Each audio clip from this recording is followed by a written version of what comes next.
Caleb Teicher, according to your Instagram account, you describe yourself as a dancer and a showmaker. So we're going to talk about your show Counterpoint. So I'm glad you could join us. Yeah, nice to be here.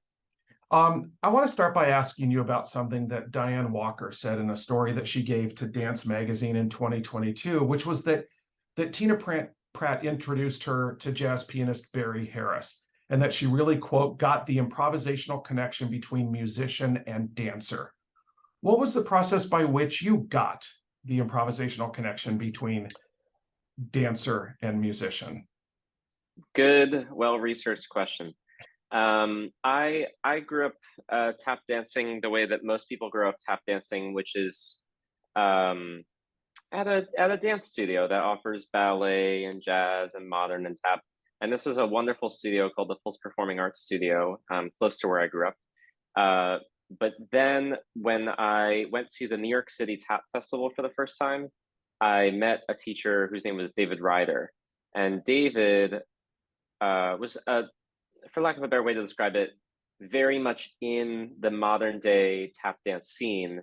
And being in the modern day tap dance scene usually involves being very connected to the history, to the lineage, to the roots of this dance.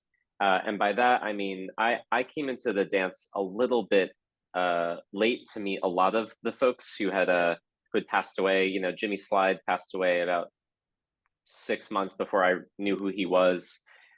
Same with a lot of folks like Chuck Green and Buster Brown. A lot of these folks had already passed away, but those who were around were at these tap festivals, and then the teachers who were at these tap festivals kind of had a direct connection to the jazz tap tradition, or and best to say the sort of black elders and the white elders of this dance form. So I met David, who was a young Irish Catholic guy, and he was an incredible teacher and a great dancer. And when I started working with him, I became aware of the sort of importance of improvisation historically.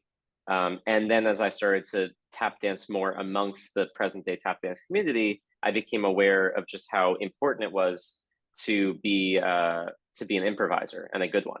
So I was the type of kid who was just good at learning stuff. I picked up combinations quickly. But then I sort of dedicated myself, say from the age of 13 or 14 onwards, to make sure that my improvisation was as strong as my ability to do choreography. When one thinks of dance and most shows that are presented these days, we assume that they're all tightly choreographed because all the lighting cues are down to a millisecond, the music is down to a millisecond. What role do you allow, or do you want improvisation to be part of what you do generally, and specifically what you do with Conrad? Yeah, for what I do with Conrad, it's mostly improvisation. Mostly because I want to feel really present with Conrad, and we've played now this same set a number of times, and we both do different things to provoke each other, to play, to show that we hear each other, to show that we're in conversation.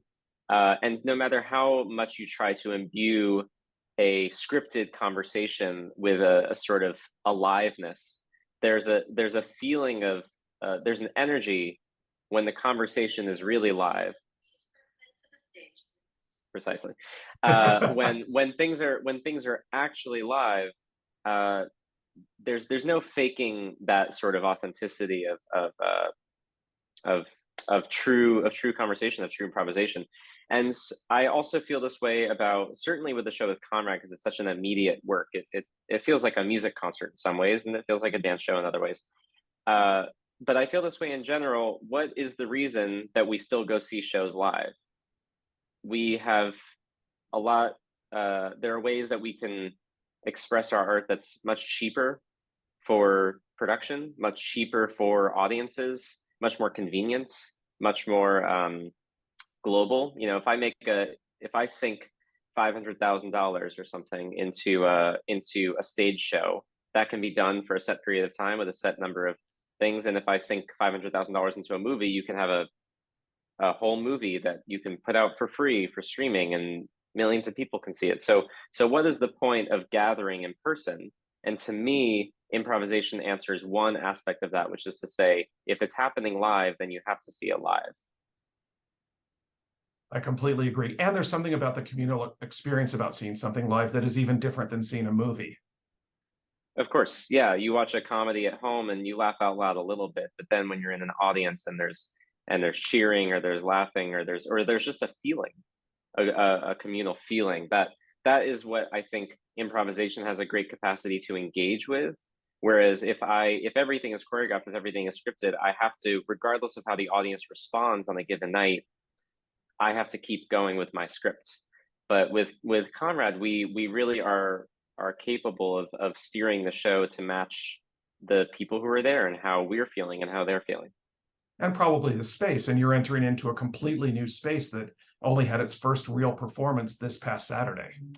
Yeah, and Conrad and I have done our duo show now in a number of different spaces. It actually premiered as a video through the Library of Congress during peak pandemic time in October 2020, I want to say, or November 2020. And then we've done it in the kind of traditional performing arts centers with 1,000 seats. We've done it outdoors for an audience of 1,500. We've done it in venues for 100 people. And every time it feels different, it sounds different. And also Conrad and I have, we change every week, every month, every year, as all people do. But also we get more familiar with the work and we discover things. And what's great is that as we discover things, we get to return to the work with those new discoveries in our pockets. Well, what are the discoveries that you've made about Conrad? Because I know that this is a unique collaboration. It's not like you can find a lot of people who do a solo dancer, a solo pianist who come together. In fact, I think you can come up with zero by doing a Google search.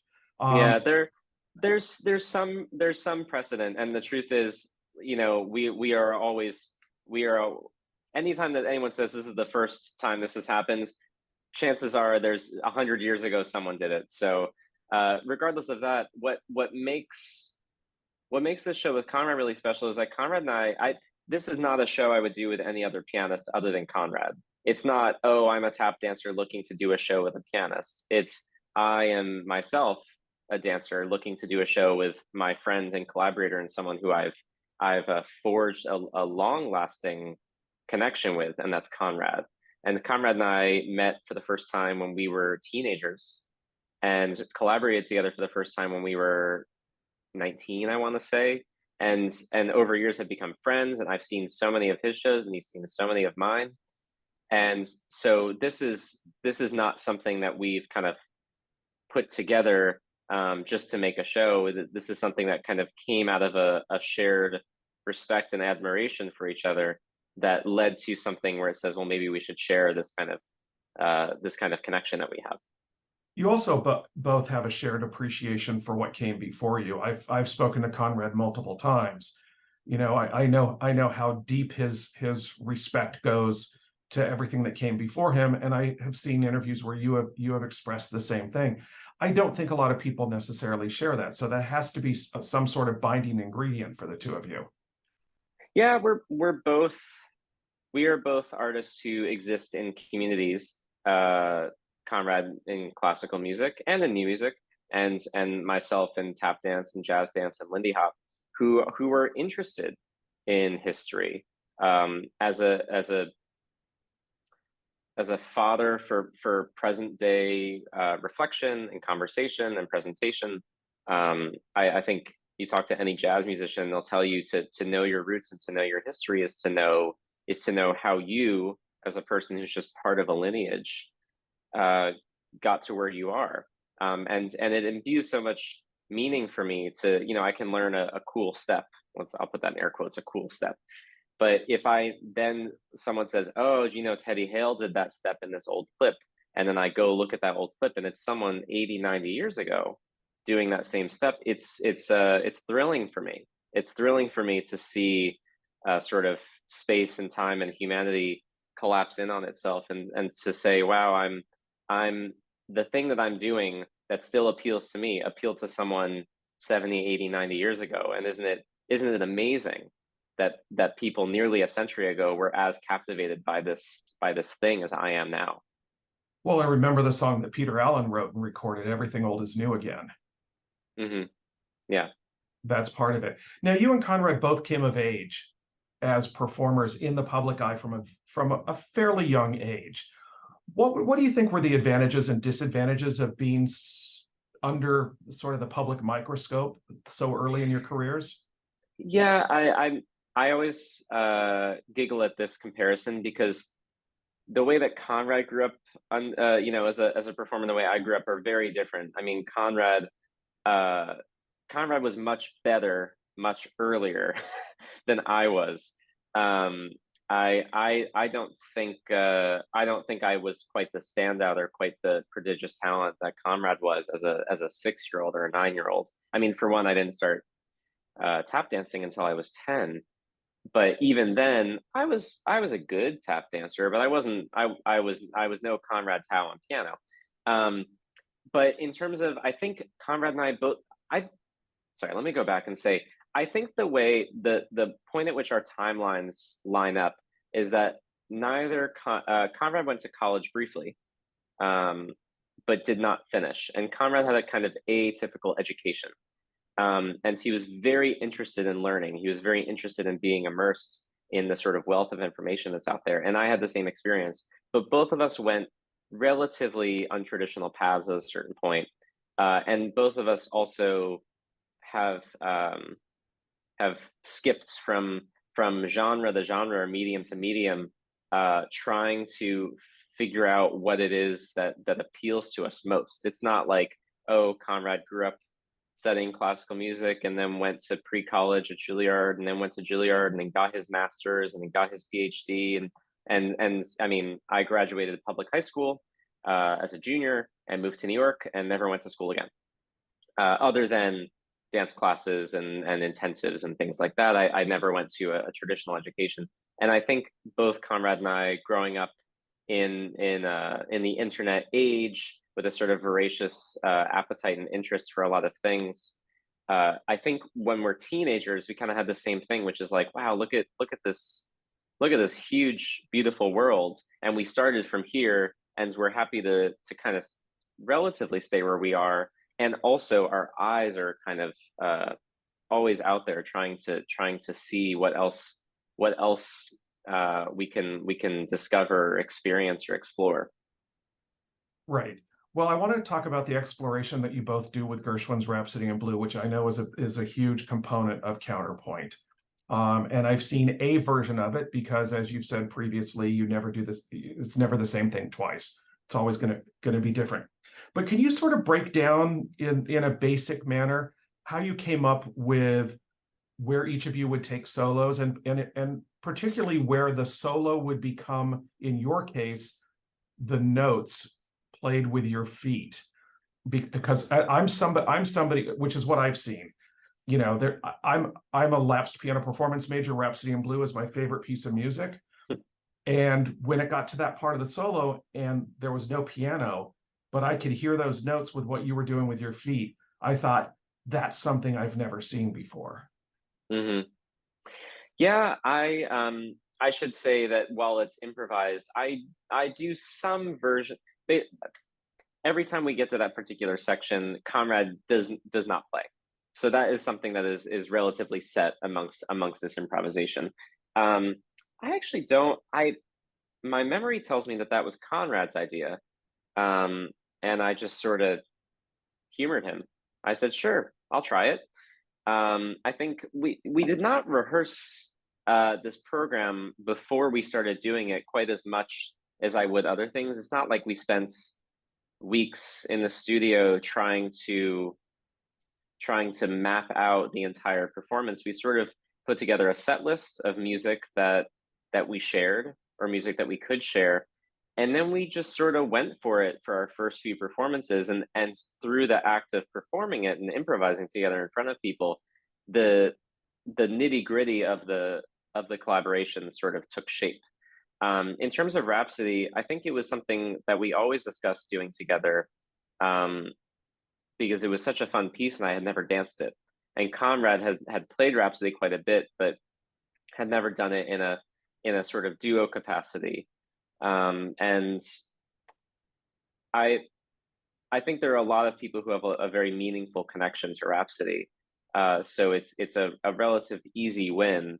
But also to both of us, I do feel like it goes through so many emotions, so many colors and textures and shapes. And for me, as I dance, I feel like in that 16.5 minute experience, or or so, I feel like I get to live such a full life. I get to do all these different things and explore my dancing in so many different ways, and explore my relationship to Conrad in so many different ways. So it's become, if it's the thing that we are doing the most these days in terms of a piece, it continues to be a really fertile ground for our conversation. How often have you as a dancer or you as a choreographer created something where your feet or a dancer's feet took the place of a melody?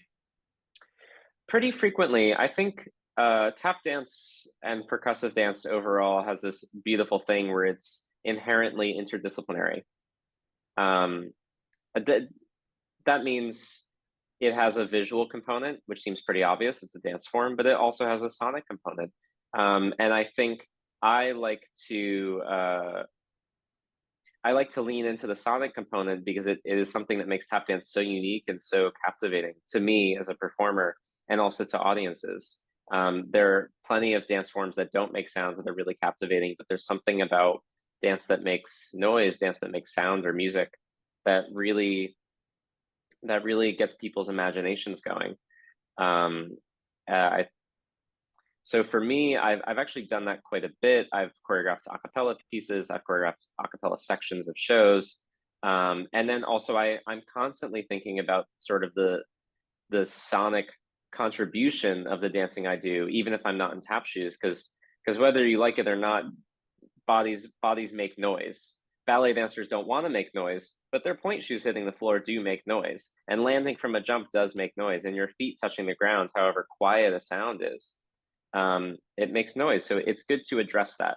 And I like to think that that is a great way to uh, really meaningfully engage with the music you're dancing to, or the musicians that you're performing with. Now, you mentioned how beloved this particular piece of music is. It celebrates its 100th anniversary next February. And I Um, believe today is Gershwin's birthday. I'm seeing a eh, bunch of Instagram posts about it.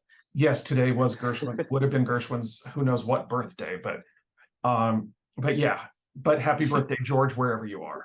Yeah. Well, but apart from people associating it with a particular US based airline, um, which they do, people say it's United They Airlines do. music. And I should mention that Conrad is a United flyer, and makes the joke. I end up flying Delta because that's where I've got my Sky Miles or whatever. So I miss hearing Rhapsody. You know what? I sort of like not hearing Rhapsody as a commercial. So I Yeah. that's another reason why I'm also a Delta flyer. Um, so Delta gets a huge plug here. Yeah, yeah, Uh, yeah. but why do you think this music resonates so powerfully and so emotionally with people? Rhapsody specifically? Yes. Uh, I feel like it's been used and abused since its inception. I mean, it was a hit then, but every orchestra, every symphony, every group wants to play Rhapsody. Fantasia uses Rhapsody. Woody Allen's Manhattan uses Rhapsody. Every piece of popular culture that wants to romanticize New York City, or city life, or anything, or jazz and classical, there are lots of themes about Rhapsody that have just become uh, overused, and yet we still like it. It's not a piece of classical music, or classical jazz, or however it's usually identified, um, that we've gotten tired of despite hearing it so much. And I think that is the signal of a hit, for lack of a better way to describe it. Like, no matter how many times and no matter how poorly I've heard Somewhere Over the Rainbow performs, I just think, wow, that is a really good composition. Because no matter how I hear it, I think that's a good tune. Like that is something that makes me feel something, and I'm always happy to hear it, even if it's being performed at a middle school musical production of The Wizard of Oz, or if someone's doing a real nouveau take on it. And so for me, Rhapsody is one of those pieces that has just withstood um, a lot of use, and yet we continue to find it meaningful or charming or beautiful or whatever we find it.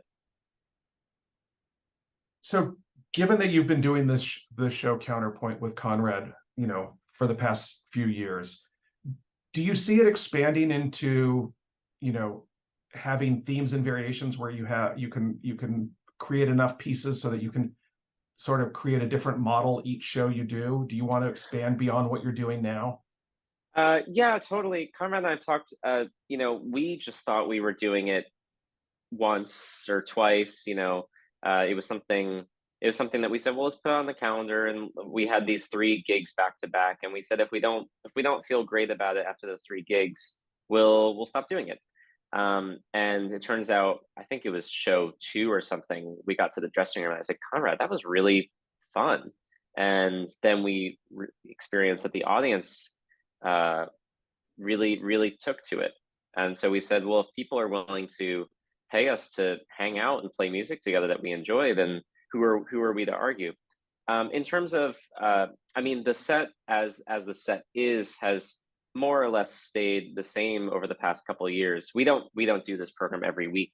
I'd say, if we do 6 or 8 engagements a year, that's a lot.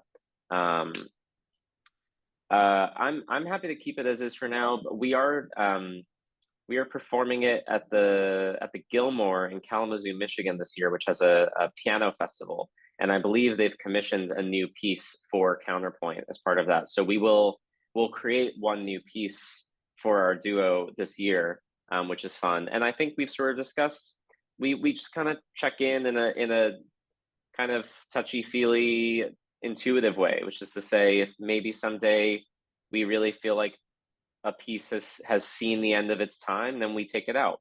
And if we're excited about something new, then we'll put it in. That is on the table, and depending on how long we do it, I'm sure it'll happen. But for now, it's actually been really fun to dig into the same amount of music, or the same set of music. It's 70 minutes, and even though we've done it now a number of times, I feel like I really discover, I encounter new things every time we do it. Well, that's good, because if it isn't fresh for you, it's not going to be fresh for the audience.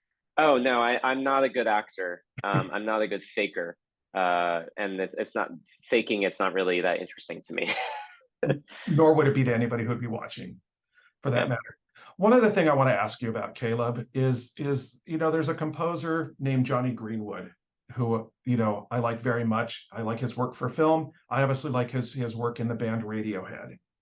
And he was told that Radiohead is innovative, and there are all these things that are great about Radiohead. And he's quoted as saying in response, "When people say you're doing something radical in rock or dance music, I'm not sure how special that is. What we do is so old-fashioned. It's like trying to do something innovative in tap dancing." And I thought, Wow. I don't think Johnny Greenwood knows a lot about tap dancing. So, Wow. I've never heard that quote. I did not think that quote was going to come around to mention tap dancing of all things. Huh. yeah, well, when you start with Radiohead, tap dancing is not normally where you think it's going to go. Yeah, although I should say, when I first moved to New York and became a professional tap dancer, the first person I danced for was a choreographer named Michelle Dorrance, who's now a MacArthur Genius Grant winner and is considered one of the most recognizable tap artists out in the world. And one of the first pieces I danced for her was to a Radiohead tune, and she's actually made a couple of pieces to Radiohead tunes. So I wonder if this composer has seen those works. If not, someone should email him. Yeah, absolutely. But it seems like to think that an art form doesn't evolve is, I don't know, naive, myopic, uneducated. I mean, you practice this art form. What would you say to someone who thinks that tap dancing is old fashioned, whether it's a rock star or somebody that you meet at a local store? Yeah, I mean, this is the nature of this is the nature of our limited capacity to become familiar with the intricacies of things, right? People who have not spent time amongst the trad music scene think that all fiddle and banjo music is, and I come from Alabama with a banjo, and that is absolutely not true. Every community, every subculture, every genre of dance and music has a dense and rich and textured and complex history, because that's just how humans are, right? It's very easy for us to see things simply when we don't get to know them. And as we know, we can walk past a person on the street and say that person's just a person and they have such a simple life. And then you get to know them and you're aware of the sort of richness of their life, as rich as all of our lives are. So this is it's not uncommon for me to experience what I might be so bold as to call a sort of ignorance around the depth of tap dance. Some of that is because tap dance has been historically marginalized because it came from Black culture, and a lot of things that come from Black culture have been sort of diminished in terms of understanding their complexity. But the truth is, I think everything is as beautiful or as rich as we make it. If someone thinks that something is simple, they're just maybe not trying hard enough to see how beautiful something is.